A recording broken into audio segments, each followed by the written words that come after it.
आपको याद होगा फेज डिफरेंस पढ़ रहे थे कि वोल्टेज और करंट के बीच कला में अंतर होता है। ये हमने अल्टरनेटिंग करंट सर्किट्स में देखा। जब भी हम एसी सोर्स लगाते हैं तो एसी सोर्स लगाने में हम ये देखते हैं कि जो हमारे एलिमेंट्स होते हैं उनमें फेज का डिफरेंस आ जाता है थोड़ा सा। कभी वोल्टेज आगे चलता है, करंट पीछे रहती है, कभी करंट आगे चलती है, वोल्टेज पीछे रहती है, और किसमें वोल्टेज आगे होगा करंट पीछे होगी, और किसमें करंट आगे होगी वोल्टेज पीछे होगा। कुछ ऐसे एलिमेंट भी हैं जिसमें वोल्टेज और करंट साथ साथ चलेंगे। जब साथ साथ चलने का मतलब आपको याद आया कि जब वोल्टेज मैक्सिमम होगा उसी टाइम पर करंट मैक्सिमम होगी, जिस टाइम पर वोल्टेज जीरो होगा उसी टाइम पर करंट भी जीरो होगी, जिस टाइम पर वोल्टेज माइनस ई नॉट होगा उसी टाइम पर करंट भी माइनस आई नॉट हो जाएगी। तो इसको कहते हैं साथ साथ चलना, और साइंस की भाषा में, फिजिक्स की भाषा में हम इसको बोलेंगे कि वोल्टेज और करंट दोनों समान कला में हैं। कुछ बात समझ आ रही है आपको? फिर से एक बात मेरी सुनिए ध्यान से।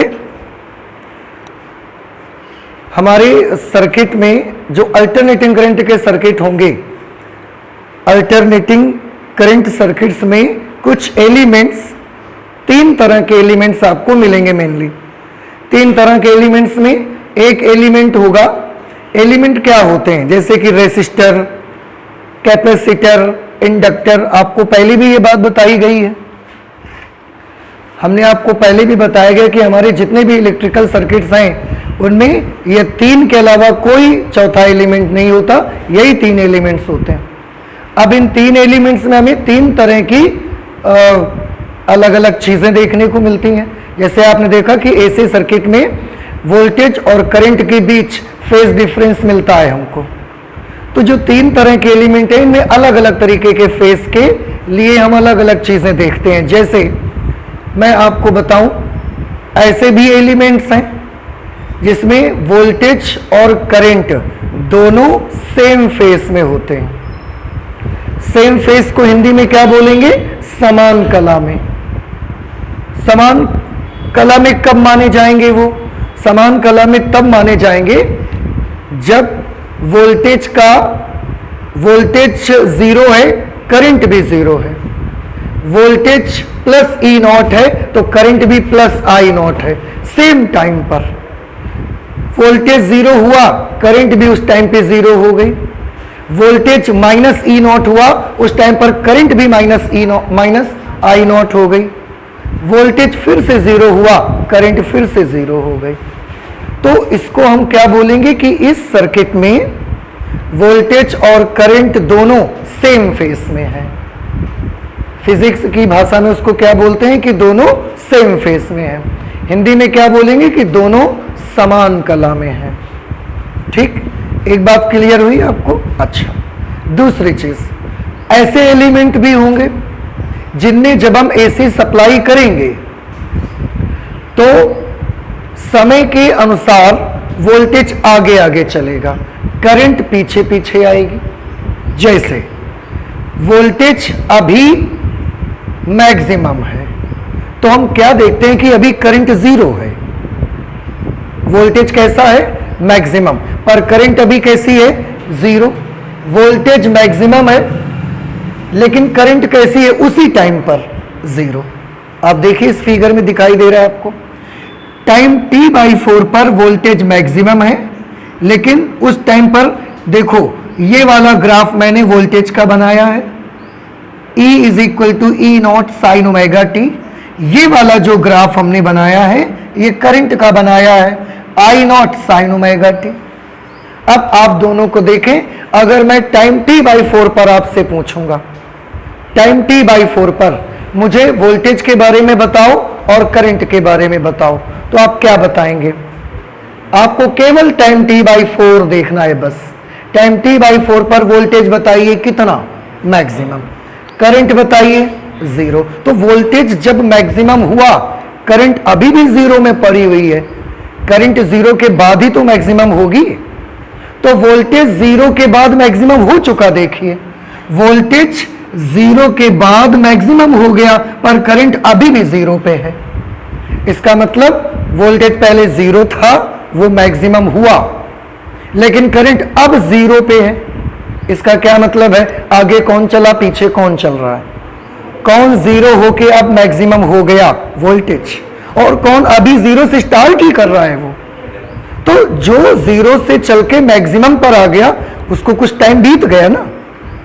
और जो अभी जीरो पे है, अभी उसने स्टार्ट ही किया हुआ है, तो उसने अभी चालू किया है, अभी स्टार्ट किया है, तो इसका मतलब करंट कैसी है? पीछे।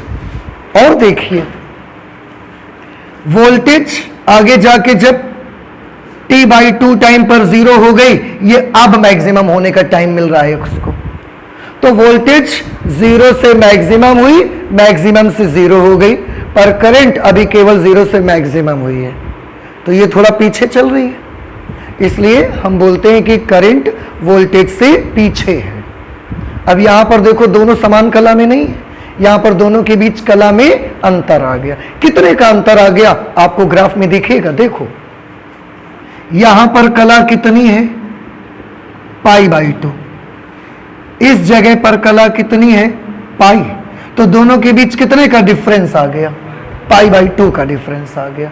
तो ये जो ग्राफ बना है, फिर से वेव डायग्राम, इसको हम वोल्टेज करंट का वेव डायग्राम बोलते हैं। वेव जैसे बना है ना, तो इसको हम वेव डायग्राम बोलते हैं। सारी इंफॉर्मेशन मुझे बताएं, इस वेव डायग्राम से देखकर क्या पता लग रहा है? वोल्टेज और करंट में आगे कौन है और पीछे कौन है? वोल्टेज आगे, करंट पीछे।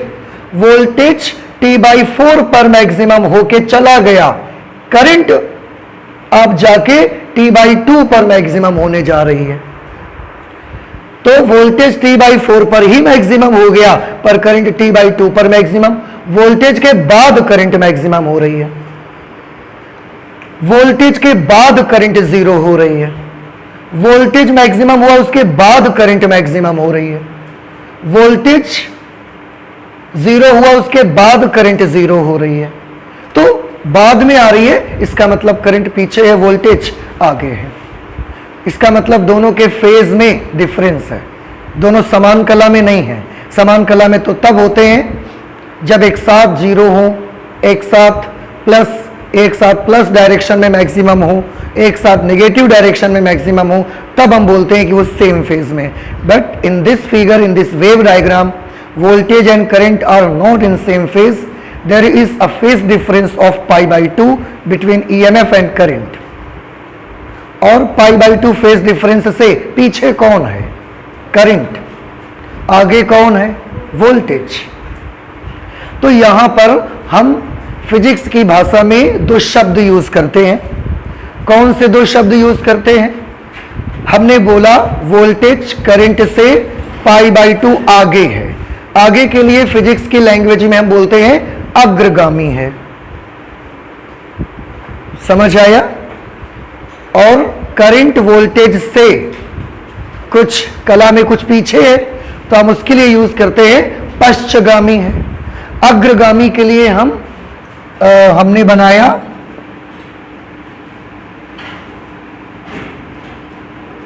अग्रगामी। अग्रगामी को अंग्रेजी में लीडिंग बोला जाता है,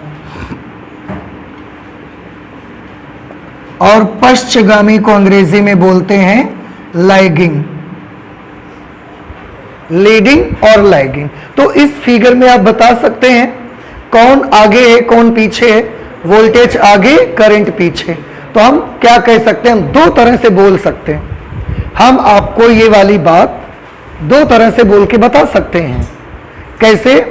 पहला, वोल्टेज करंट से कला में π/2 कोण से अग्रगामी है, आगे है ना, ऐसे हम बोल सकते हैं। नहीं समझ में आया? फिर से क्या बोलेंगे? वोल्टेज करंट से कला में π/2 कोण से अग्रगामी है, वोल्टेज अग्रगामी है। पीछे कौन है? करंट। तो उसके लिए हम क्या, देखो बात वही है पर उसको हम दूसरे तरह से अब आपको बता रहे हैं।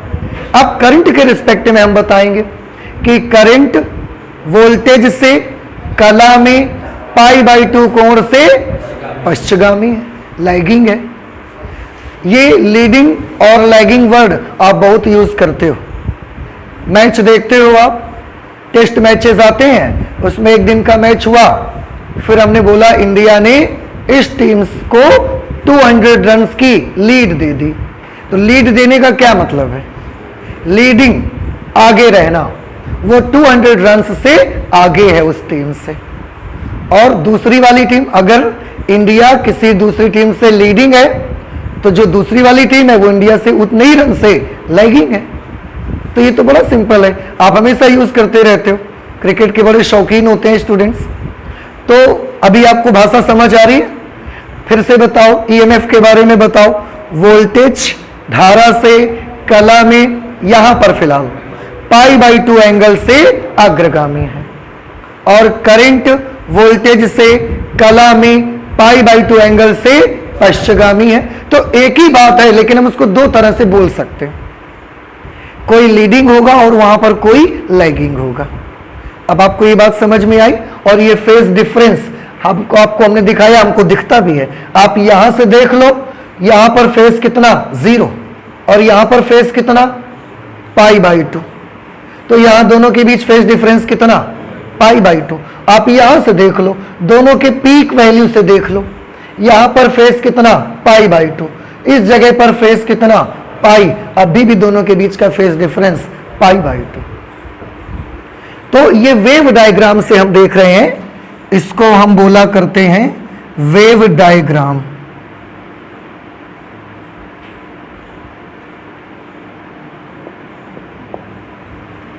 ठीक है। अब ये जो हमने बताया कि वोल्टेज आगे करंट पीछे है, हम ये चाहते हैं कि यही वाली बात, ये जो हमने एक रिप्रेजेंटेशन बनाया था, आपको याद होगा, सिंपल हार्मोनिक मोशन के हमने बताया, आप इसकी कंपैरिजन सिंपल हार्मोनिक मोशन से कर सकते हैं, और हमने कंपेयर करके आपको लास्ट क्लास में दिखाया। उसमें भी मैं आपको दिखाता हूं कि अभी तो मैंने केवल ईएमएफ का ग्राफ बनाया, ईएमएफ को चेंज होते हुए मैं दिखा रहा हूं। अब हम आपको इसी ग्राफ में करंट को चेंज होते हुए भी दिखा सकते हैं। आप देखिए, सबसे पहले ईएमएफ, क्या आपको सारी बातें इसकी याद है जो लास्ट क्लास में बताई गई? देखो ध्यान से, ईएमएफ ने स्टार्ट कहां से किया? ईएमएफ कहां से स्टार्ट हुआ? यहां से स्टार्ट हुआ। ईएमएफ, ये ई नॉट क्या है? वोल्टेज की मैक्सिमम वैल्यू। ठीक है। अगर हम इस और किसी समय टी पर ईएमएफ का फेस कितना है? आंसर है ओमेगा टी। फिर से ईएमएफ ने स्टार्ट कहां से किया? यहां से, ई यहां से स्टार्ट हुआ और टी समय बीता, यहां पर आ गया इसकी maximum value E not, vector E not यहां पर आ गया। अगर वेक्टर यहां पर ई नॉट आ गया टी समय बाद, तो अगर हम आपसे पूछते हैं टी समय के बाद वोल्टेज का फेज बताओ, तो आप क्या बताओगे हमको? Omega T. This is the phase of voltage after time T, from the starting, जहां से उसने स्टार्ट किया। अगर ये चल के यहां पर आ जाएगा, उसके बाद वोल्टेज का t/4 टाइम के बाद फेज कितना हो जाएगा? π/2 हो जाएगा। ठीक, मैक्सिमम वैल्यू ई नॉट है। अगर मुझे देखो टाइम t पर phase omega naught, omega T है, उस समय ई नॉट यहां पर है, उस समय ई की वैल्यू कितनी होगी? देखो बहुत सारी, एक फिगर बन जाए ना, पूरी इंफॉर्मेशन हमें कलेक्ट कर लेनी है एक साथ, एक भी चीज हमारे माइंड से मिस नहीं होना चाहिए। हम फिगर, बिकॉज हम हमेशा आपसे बोलते रहते हैं figures speak better than the words, चित्र शब्दों से कहीं ज्यादा अच्छा आपको बताते हैं, आपको समझा सकते हैं। तो एक बार फिगर बनी तो सारी इंफॉर्मेशन आपको मिल जाए, यही तो देखना है हमको इन डायग्राम्स में। इसके आगे कैलकुलेशन स्टार्ट कर सकते हैं हम लोग। तो अगर आपको फिगर देख के सारा कुछ समझना आ गया, तो इसका मतलब आप ग्राफ देख करके समझ रहे हैं और आपको आगे की सारी बातें समझ आ जाएंगी। अगर मैं पूछता हूं स्टार्ट कहां से किया वोल्टेज ने, यहां से स्टार्ट किया, उस समय ई की वैल्यू कितनी थी? उस समय ई की वैल्यू कितनी थी बताओ? 0। लास्ट क्लास में समझाया हमने आपको। ऑफ टी समय के बाद उसकी कला बताइए, ओमेगा टी। तो अब हम आपसे पूछ रहे हैं उस समय ई नॉट वेक्टर यहां है, टी समय के बाद कला ओमेगा टी है, तो टी समय के बाद ई बताओ कितना है? ई नॉट तो हमेशा सेम रहेगा, मैक्सिमम वैल्यू है। टी समय के बाद ई कितना होगा, ये हम कैसे पता लगाएंगे? उसके लिए बड़ा सिंपल है, यहां से एक प्रोजेक्शन यहां पर डाल दीजिए, तो ये वैल्यू उस वक्त किसकी है? ई की वैल्यू है। उस वक्त ई कितना है? इतना। बात समझ आई? अब बताइए, ये अभी भी इधर की तरफ चल रहा है। आप हमेशा के लिए एक चीज अपने मन में बना लो कि कोई भी वेक्टर होगा, चाहे वो वोल्टेज का वेक्टर हो या वो करंट का वेक्टर हो, चलना उसको हमेशा एंटी क्लॉकवाइज ही है, पॉजिटिव डायरेक्शन पे। Positive direction means anti clockwise direction. और बचपन में आपने फिगर बनाए हैं, ये एक रेफरेंस लाइन बनाते थे आप, इसके बाद अगर इस लाइन को ऐसा उठाते थे आप इस डायरेक्शन में, एंटी क्लॉकवाइज डायरेक्शन में, तो हम इसको लिखते थे +30 डिग्री। लेकिन अगर आप इसको नीचे की ओर ऐसा कर देते थे ऐसे, तो फिर उसमें हम नीचे साइड में +30 नहीं लिखते थे, उसमें हम लिखते थे -30 डिग्री। तो पॉजिटिव डायरेक्शन का मतलब क्या है? Anti clockwise. तो आपको हमेशा ही आपका ई वेक्टर हो या आई वेक्टर हो, आपको किस डायरेक्शन पे उसको रोटेट कराना है? Anti clockwise. पॉजिटिव डायरेक्शन पे ही हम उसको रोटेट करवाएंगे ऐसे।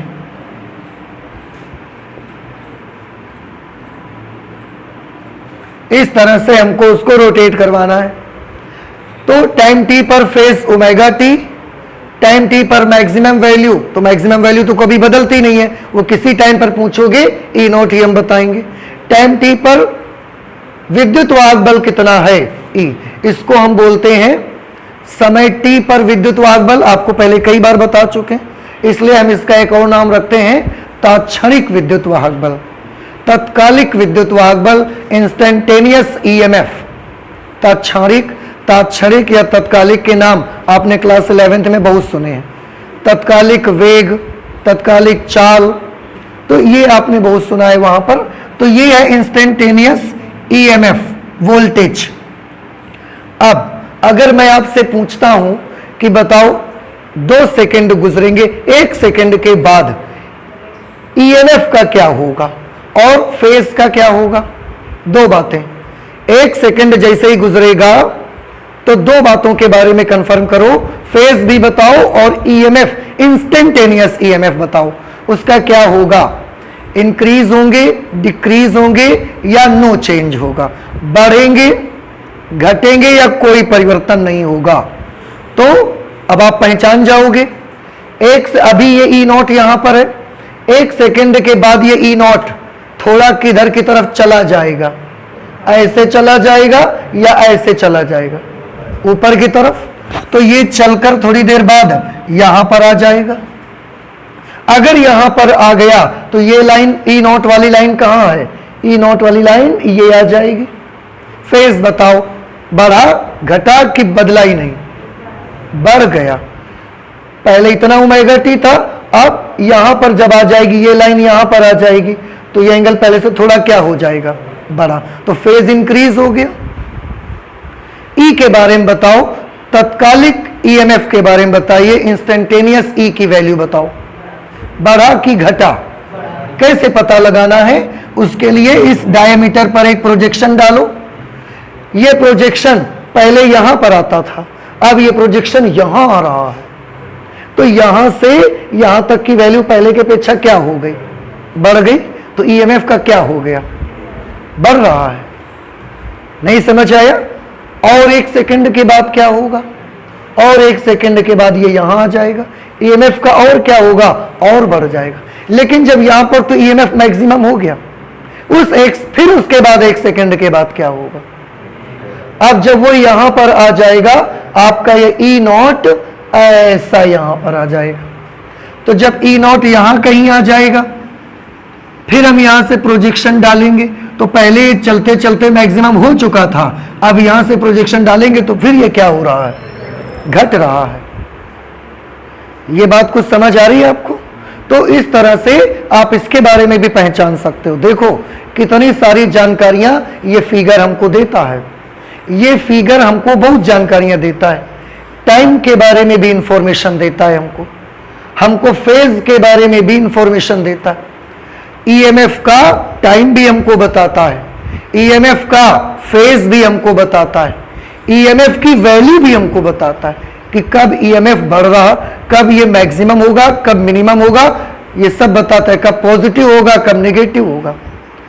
और न सिर्फ इतना ही बताता है, बल्कि हमको ये भी बताता है, 1 सेकंड आगे का फ्यूचर बताता है हमको उसका, कि 1 सेकंड बाद ईएमएफ का फ्यूचर क्या होगा, उसका फेज क्या होगा, उसकी वैल्यू क्या होगी, ये भी हमको बताता है। इतनी सारी जानकारियां। ठीक है, समझ आ रहा है अब आपको? अब फिर से मुझे बताएं, अगर ये ई नॉट चलते चलते यहां पर आ गया, उस समय अगर हम आपसे पूछें कि अब ईएमएफ का क्या हो रहा है, बताएं क्या हो रहा है, सोचकर अच्छे से बताओ। अगर ये यहां पर आ गया ई नॉट, ये वाला वेक्टर ई नॉट का घूमते घूमते यहां पर आ गया, अगर आप समझ गए होंगे तो अब हमको बता देंगे कि अब तत्कालिक ई जो होगा, इंस्टेंटेनियस ईएमएफ, वो बढ़ रहा है इस समय जब ई नॉट यहां पर है, कि उस समय वो ई घट रहा होगा या कोई बदलाव नहीं आ रहा होगा? बढ़ रहा होगा कि घट रहा होगा? बढ़ रहा होगा। बिल्कुल सही बताया है आपने। कैसे? कि जब ये ई नॉट यहां पर होगा, ई नॉट यहां पर होगा तो प्रोजेक्शन यहां पर पड़ेगा, कुछ देर के बाद ये ई नॉट यहां पर आएगा, प्रोजेक्शन यहां, तो ई नॉट की वैल्यू क्या हो रही है? बढ़ रही है। नहीं समझ आया? और जैसे ही ई नॉट यहां पर आ जाएगा, इसको क्रॉस कर जाएगा, अब उसका प्रोजेक्शन यहां आने लगा, तो यहां से यहां आ गया। अब ई नॉट, ई की वैल्यू क्या हो रही है? कम हो रही है। तो ये चीज आई होप कि अब ये आपको समझ आ गया। आपको ये ग्राफ बहुत सारी इंफॉर्मेशन देता है, यहां तक कि ई के फ्यूचर भी बताता है आपको कि अब उसका क्या हो रहा होगा।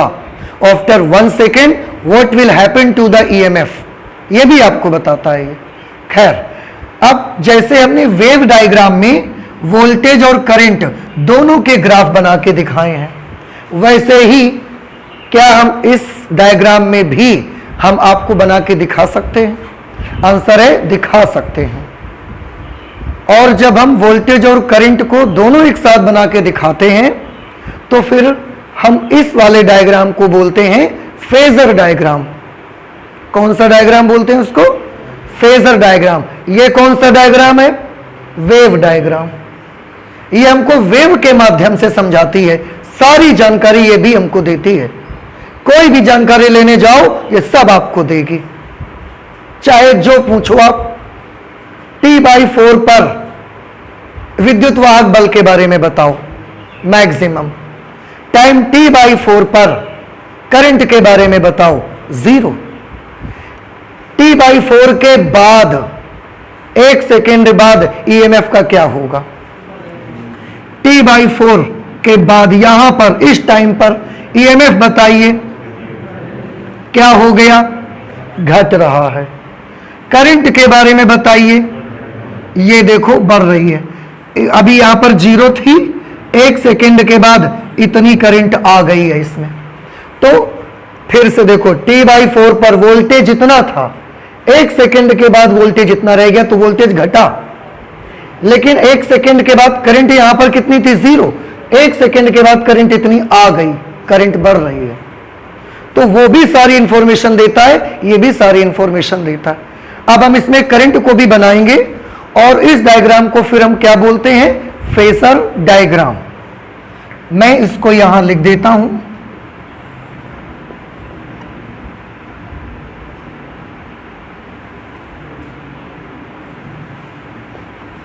इसको हम बोलते हैं फेजर डायग्राम।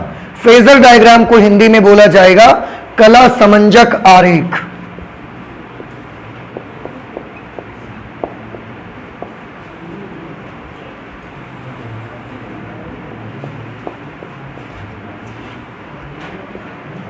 कला समंजक आरेख।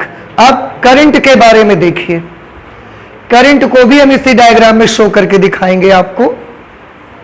कैसे? हम क्या देखा हमने वेव में कि जब वोल्टेज मैक्सिमम है तो करंट जीरो है, लेकिन ऐसा कैसे हो सकता है कि जब वोल्टेज मैक्सिमम होगा तो करंट जीरो हो जाए? तो हम उसके लिए क्या सोचते हैं कि वोल्टेज ने यहां से स्टार्ट किया था, तो after time t/4 it is maximum.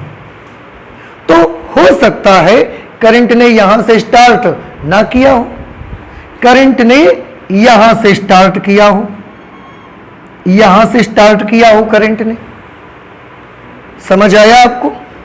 Voltage ने यहां से स्टार्ट किया तो उसका टाइम t/4 यहां पर आ गया और t/4 टाइम के बाद वो मैक्सिमम हो गया वोल्टेज। हो सकता है करंट ने यहां से स्टार्ट ना किया हो, करंट को स्टार्ट होने में वोल्टेज से थोड़ा डिले करना पड़ा हो, थोड़ा देर लग गई हो, थोड़ी देर बाद वो स्टार्ट हुआ हो। देखिए एक चीज और मैं बताना भूल गया, आपको मुझे बताना चाहिए कि ये जो फेज डिफरेंस आपको अल्टरनेटिंग सर्किट्स में मिलेंगे, अल्टरनेटिंग करंट सर्किट्स में क्यों मिलेंगे, उसके पीछे भी सीक्रेट है, उसके पीछे भी रीजन है। उसके पीछे रीजन ये है, ये इन सब के पीछे रीजन है एलिमेंट्स, जो हम उसमें एलिमेंट्स यूज करते हैं, प्रतिरोध, संधारित्र, प्रेरण कुंडली, ये सब यूज करते हैं ना उसमें, ये सब इनकी वजह से है। अभी आप इलेक्ट्रोमैग्नेटिक इंडक्शन पढ़ रहे थे, याद करिए इलेक्ट्रोमैग्नेटिक इंडक्शन में क्या होता है।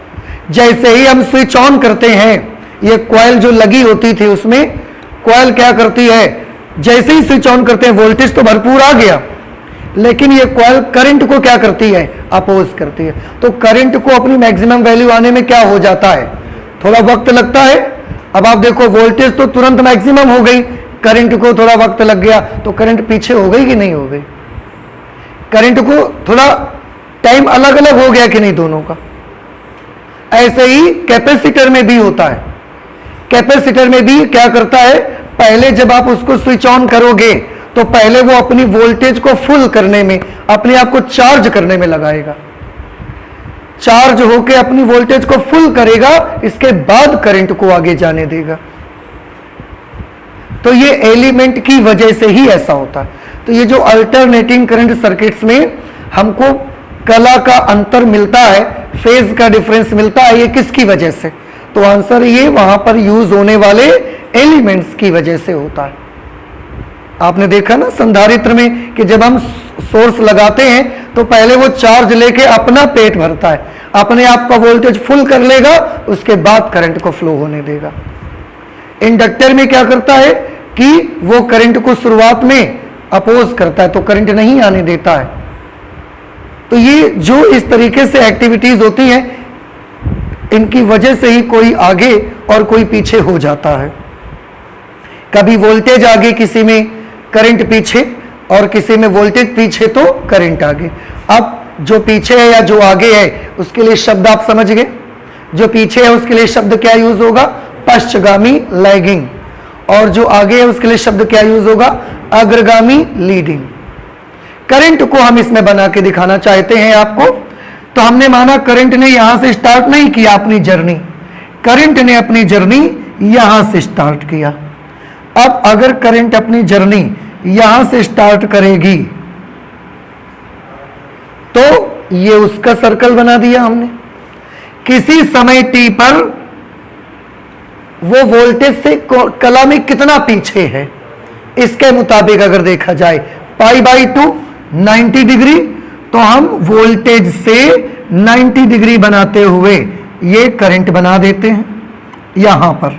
अब आप मुझे बता सकते हैं, अगर आपने फेजर डायग्राम समझा हुआ है तो अब आप मुझे बताएंगे ये क्या रिप्रेजेंट करेगा, इंस्टेंटेनियस करंट या maximum current?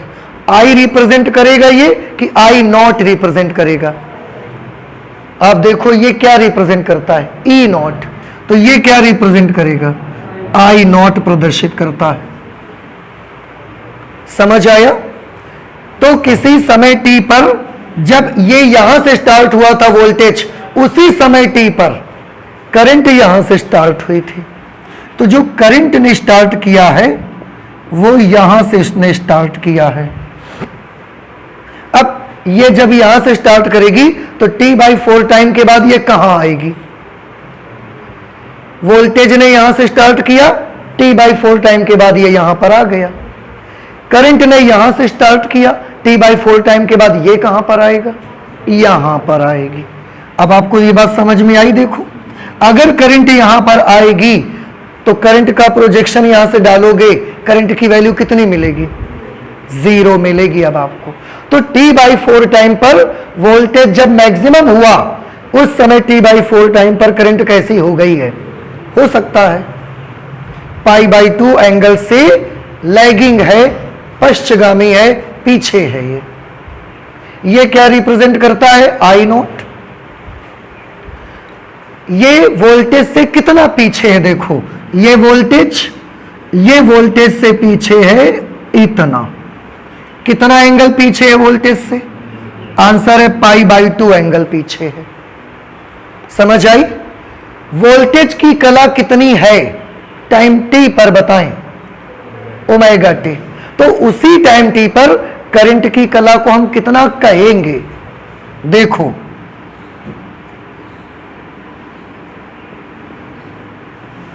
Phase of current eight time t कितना होगा? फिर से मैं इसके बारे में थोड़ा बात करता हूं। ये अब आप जान गए कि आपको हमेशा किस तरफ चलाना है, एंटी क्लॉकवाइज। यहां पर मैं बात करता हूं phase of E at time t।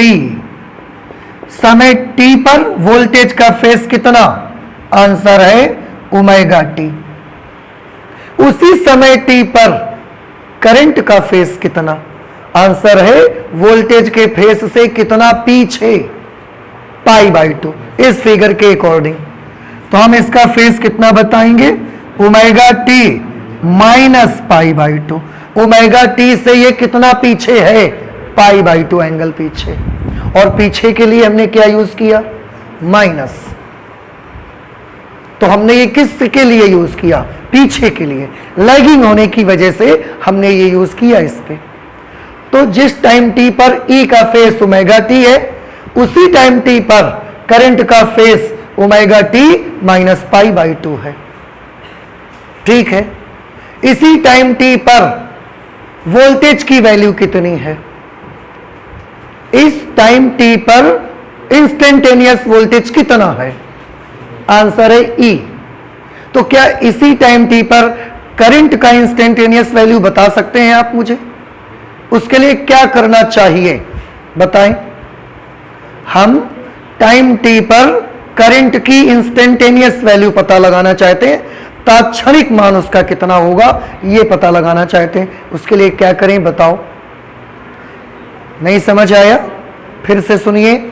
जब हम टाइम t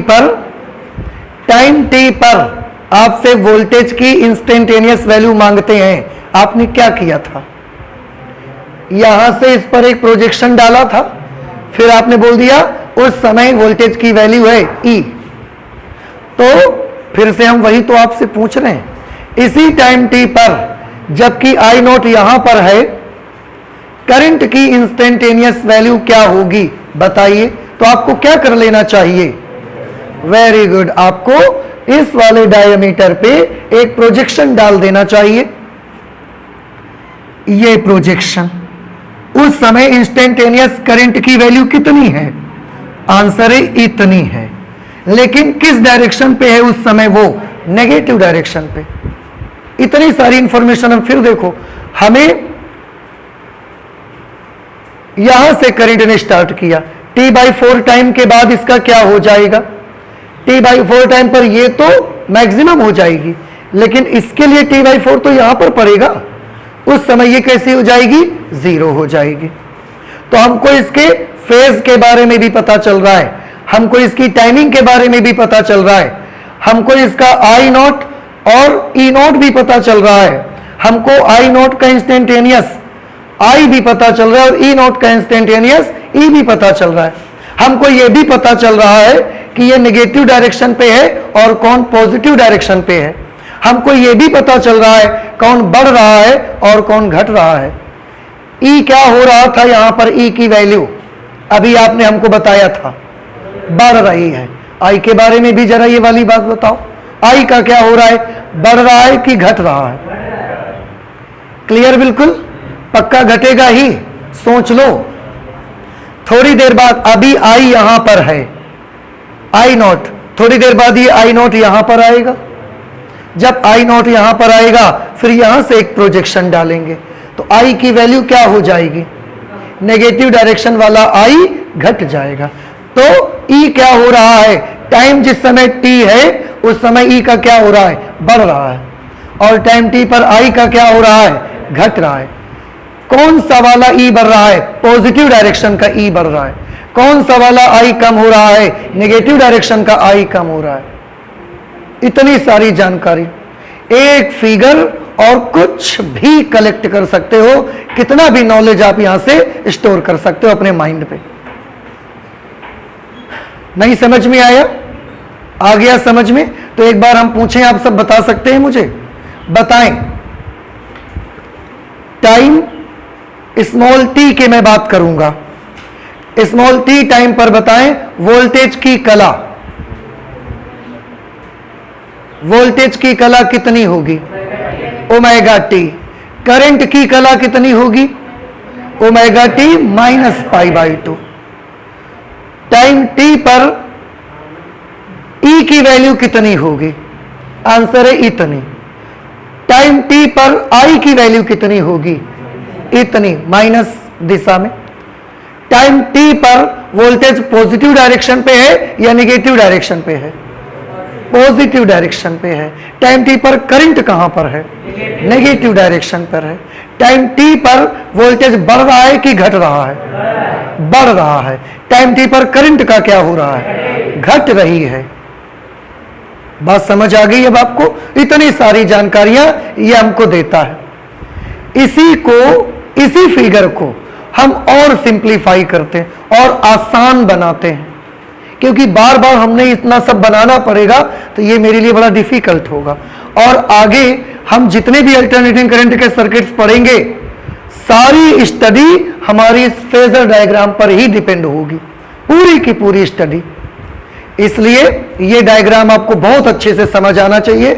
और अब हम इसको थोड़ा सा सिंप्लीफाई भी करके आपको दिखाते हैं कि हमने इसको सिंप्लीफाई करके भी बनाया। कैसे सिंप्लीफाई करके बनाया, हमको किस चीज की जरूरत है, यहां पर हमको ई नोट की जरूरत है, आई नोट की जरूरत है और दोनों के बीच का एंगल जरूरत है। ये सरकमफरेंस यानी कि इसकी परिधि हमको नहीं चाहिए, तो हमने उसके लिए क्या किया, एक डायग्राम बनाया। देखिए ये हमने पॉइंट मान लिया, ये वाला यहां से हमने एक ऐसे बना दी है रेफरेंस लाइन,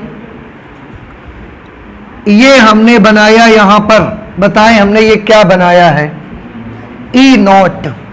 ठीक है, इस समय ई नॉट का फेस कितना, आंसर है omega T.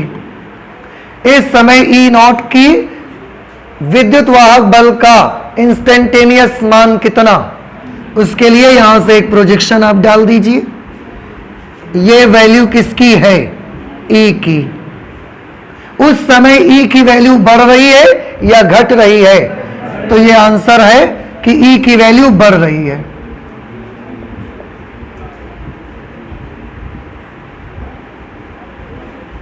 E is increasing. ठीक है, ई के बारे में सारी जानकारी आपको आ गई। अब आई के बारे में देखो, ई नॉट से जो हमारा करंट है वो इस फिलहाल अभी जो हमने लिया है उसमें कितना आगे या पीछे है, पाई बाई 2 एंगल से पीछे है।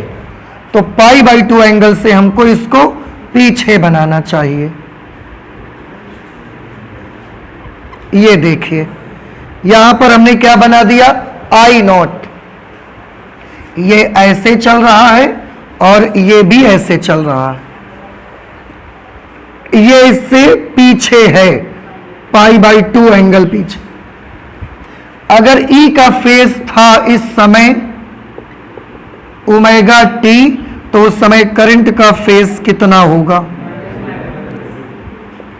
ये होगा ओमेगा टी माइनस π/2, ये करंट का फेज होगा। इस वक्त करंट की इंस्टेंटेनियस वैल्यू कितनी होगी, ये उसकी इंस्टेंटेनियस वैल्यू होगी, ये वाली, माइनस डायरेक्शन में आई, ये इतनी आ जाएगी। इस समय करंट क्या हो रही है, बढ़ रही है या घट रही है, आंसर है करंट इज डिक्रीजिंग। करंट की वैल्यू घट रही है और E की वैल्यू बढ़ रही है। ठीक है, तो किसी भी टाइम t पर अगर आप विद्युत वाहक बल और करंट के बारे में नॉलेज लेना चाहें, पूरा नॉलेज इसमें भरा हुआ है, हमको इस सरकमफरेंस की आवश्यकता नहीं है। यहां पर टाइम कितना होता है, 0, फेज भी 0। यहां पर टाइम कितना होता है, t/4, फेज π/2। यहां पर टाइम कितना होता है, t/2, फेज पाई। यहां पर टाइम 3t/4 और फेज 3π/2। ठीक है, इस तरह से टाइम और फेज इसके चेंज होंगे। अगर हम आपसे पूछेंगे t/4 टाइम पर वोल्टेज कितना हो जाएगा, आप क्या बताएंगे, t/4 टाइम पे यहां पर आ जाएगा तो वोल्टेज कितना हो जाएगा, मैक्सिमम प्लस E0। और t/4 टाइम पर करंट का क्या होगा, 0, क्योंकि करंट ने यहां से स्टार्ट किया है और वो t/4 टाइम पर यहां पर आएगी, तो करंट कितनी हो जाएगी, 0 हो जाएगी। t/2 समय के बाद वोल्टेज का बताइए क्या होगा, t/2 समय बाद वोल्टेज कहां पर आ जाएगा, यहां, तो वोल्टेज कितना हो जाएगा, 0। और t/2 टाइम पर करंट कितनी होगी, वेरी गुड, ये यहां पर ऐसे यहां पर आ जाएगा, तो करंट उस समय कैसी होगी, मैक्सिमम। तो इस तरह से पूरी जानकारी आप यहां से ले सकते हैं। और एक चीज, अभी हमने देखा कि यहां पर फिलहाल वोल्टेज आगे है, करंट पीछे है।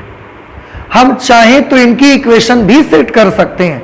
कैसे हम इसकी इक्वेशन बना सकते हैं, इस केस में अगर वोल्टेज की इक्वेशन है E is equal to E0 sine omega t, तो करंट की इक्वेशन क्या होगी, आंसर है I0 sine omega T minus π/2। समझ आया, मैं केवल इस केस की बात कर रहा हूं। और अगर यदि हमने आपको पहले वोल्टेज की इक्वेशन नहीं बताई, पहले हमने आपको किसकी इक्वेशन बता दी, करंट की, और हमने आपको बताया करंट की इक्वेशन है I is equal to I0 sine omega t, तो क्या आप वोल्टेज की इक्वेशन का अंदाजा लगा सकते हैं, बताएं क्या लिख दिया जाए, ओमेगा टी प्लस π/2। अभी भी देखिए, अभी भी करंट π/2 पीछे ही है इससे, समझ आया। तो इस केस में अगर वोल्टेज की इक्वेशन ये होगी तो करंट की ये होगी। अगर करंट की इक्वेशन हमको पहले दे दी जाएगी तो ये वोल्टेज की हो जाएगी। दोनों दशाओं में वोल्टेज हमेशा कैसा है, आगे ही है, और कितने एंगल से आगे है, π/2। और एक चीज सुनिए, जैसा कि एक बात तो अब आप समझ ही रहे हैं, वोल्टेज करंट से हमेशा आगे होगा ऐसा जरूरी नहीं है। कुछ एलिमेंट्स सर्किट में ऐसे भी होंगे जो वोल्टेज को करंट से कैसा कर देंगे, पीछे कर देंगे। समझ रहे हैं हमारी बात। तो पीछे भी हमको बनाना पड़ेगा, उस समय भी आपको इक्वेशन सेट करनी पड़ेगी। कर लेंगे अभी आप। कुछ ऐसे भी एलिमेंट होंगे जिसमें वोल्टेज और करंट दोनों समान कला में होंगे, ना कोई आगे और ना कोई पीछे, उस वक्त भी आपको इक्वेशन सेट करनी पड़ेगी। कर लेंगे। क्या उसमें परिवर्तन आएगा बताएं? अगर E की value E not sign omega T होगी, सेम फेज की मैं बात कर रहा हूं, ना कोई आगे ना कोई पीछे, तो करंट की इक्वेशन उस समय बताएं क्या आएगी? I not sign omega T plus या माइनस, उसके बाद कुछ नहीं। और अगर प्लस माइनस करो तो जीरो करो, क्योंकि दोनों एक साथ चल रहे हैं। बात समझ आई आपको? सेम फेज में ये होगा, किसी के आगे या पीछे होने पर ये होगा। ठीक। इसमें वेव डायग्राम से भी देखो कितने तरह से हम इसको समझा सकते हैं आपको। हम आपको वेव के माध्यम से भी समझा सकते हैं, हम आपको सिंपल हार्मोनिक मोशन से कंपेयर करके भी समझा सकते हैं, हम आपको ये एक डायग्राम भी बना के समझा सकते हैं। इस डायग्राम का नाम बताइए।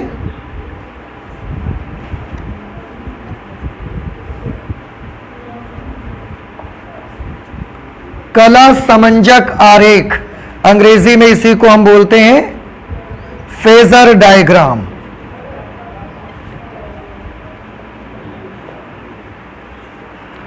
ठीक है, तो ये रहा फेज का डिफरेंस। और आपने देखा, हां मैं ये बताना चाहता था आपको, अभी फिलहाल यहां वोल्टेज और कला के बीच कितने का डिफरेंस है?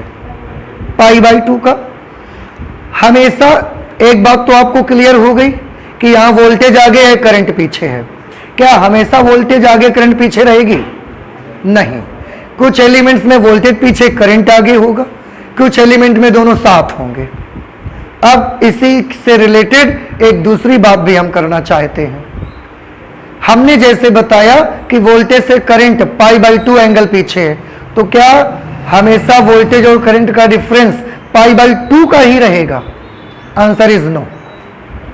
वोल्टेज और करंट के बीच फेज डिफरेंस हमेशा π/2 नहीं होगा। हो सकता है हमारे प्रत्यावर्ती धारा परिपथ में कोई ऐसा एलिमेंट्स का कॉम्बिनेशन बना, एलिमेंट्स का एक ऐसा कॉम्बिनेशन बना जिसमें वोल्टेज या करंट दोनों में से कोई भी किसी से भी फाई कोण आगे या पीछे हो सकता है। कोई भी एंगल, 10 डिग्री, 20 डिग्री, 30 डिग्री, कुछ भी एंगल। तो अल्टरनेटिंग करंट सर्किट में ये भी आप मत सोचिएगा कि अगर कोई आगे या पीछे होगा तो हमेशा कितने एंगल से होगा? π/2। ये भी आपको नहीं सोचना है, ये भी आपको अपने माइंड में भरना नहीं है।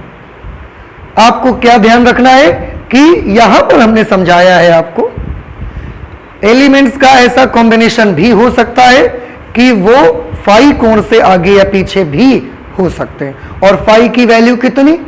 फाई एक जनरल एंगल है, इसकी वैल्यू कुछ भी हो सकती है, 10, 20, 35, 40, 67, कुछ भी। और इसके बारे में अब हमको आगे स्टडी करना है।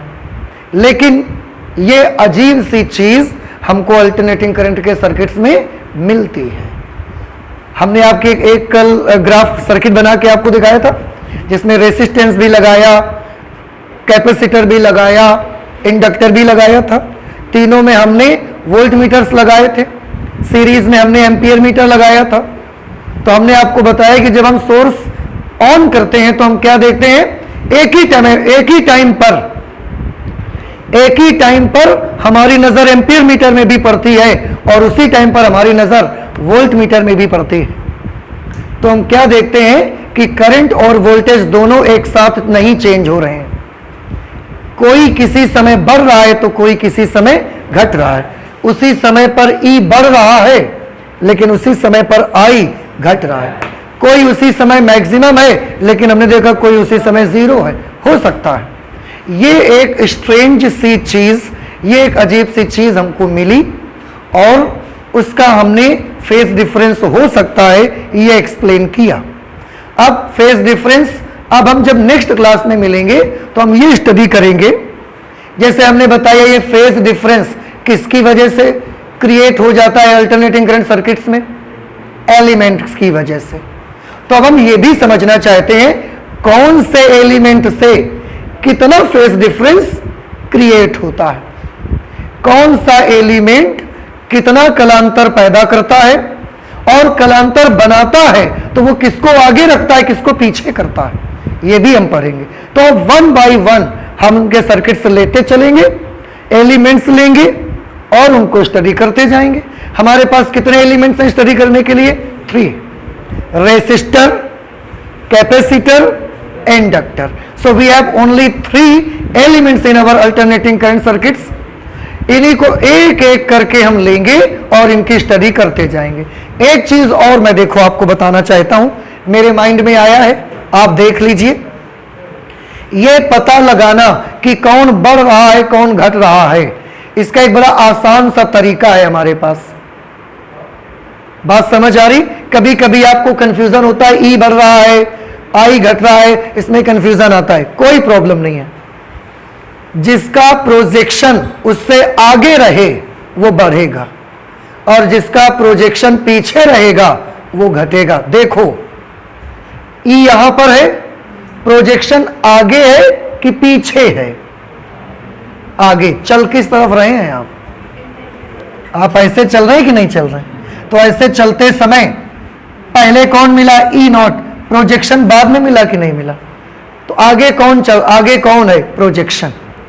अगर प्रोजेक्शन आगे है तो वैल्यू क्या हो रही है? बढ़ रही है।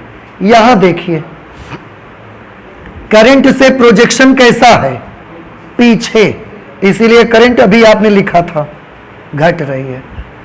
तो कोई चीज बढ़ रही है कि घट रही है, इसको पहचानने का हमारे पास एक और तरीका बढ़िया है। प्रोजेक्शन डालो, अगर प्रोजेक्शन आगे है तो वो वैल्यू बढ़ रही है, प्रोजेक्शन पीछे है तो वो वैल्यू घट रही है। ये बात नहीं समझ में आई? आया समझ में? देखो ना, ये करंट है आई नॉट, तो प्रोजेक्शन उससे पीछे तो है। ये देखो प्रोजेक्शन, नहीं समझ आया? कहां है आई का प्रोजेक्शन? आई नॉट का प्रोजेक्शन ये है, ठीक है। ई नॉट का प्रोजेक्शन कहां है? ये है। तो ई नॉट का प्रोजेक्शन उससे कहां है? आगे, इसलिए ई क्या हो रहा है? बढ़ रहा है। आई नॉट का प्रोजेक्शन कहां पड़ रहा है? तो आई क्या हो रहा है? तो प्रोजेक्शन आगे हो तो वो वाली वैल्यू बढ़ रही है, प्रोजेक्शन पीछे हो तो वो वाली वैल्यू घट रही है। तो चाहे जहां से आप इंफॉर्मेशन कलेक्ट करने जाओ, ग्राफ में हमने एक लाइन यहां पर ऐसे बना दी, हमने आपसे पूछा इस टाइम पर बताइए ई की वैल्यू और इस टाइम पर बताइए आई के बारे में बात करो। इस टाइम पर ई की वैल्यू कितनी है? इतनी। किस डायरेक्शन में? पॉजिटिव डायरेक्शन में। इस टाइम पर करंट की वैल्यू कितनी है? इतनी। किस डायरेक्शन में? नेगेटिव डायरेक्शन में। समझ आया? इस टाइम पर वोल्टेज बढ़ रहा है कि घट रहा है? तो आप थोड़ा आगे चल के देखो, वोल्टेज पहले से क्या हो गया? थोड़ा बढ़ रहा है। थोड़ा सा आगे चल के देखो करंट का क्या हो रहा है? कम हो रही है। सारी इंफॉर्मेशन ये भी दे देगा आपको, चाहे जहां की निकालो। तो ये रहा प्रत्यावर्ती धारा परिपथों में वोल्टेज और धारा के बीच कलांतर होता है, कभी π/2, कभी कुछ और, लेकिन मिलता है हमको। कुछ सर्किट्स में नहीं मिलता, तो वही तो मैंने अभी बताया कि अब जब नेक्स्ट क्लास में हम लोग मिलेंगे तो 1 बाय 1 एक एक एलिमेंट हम लेंगे और उसको स्टडी करते चले जाएंगे, फिर आपको पता लग जाएगा कि किसमें क्या होता है। तो आज हम फिजिक्स में अपनी इतना ही रखेंगे, आगे और भी पढ़ाई करेंगे, नेक्स्ट क्लास पे करेंगे, ठीक है।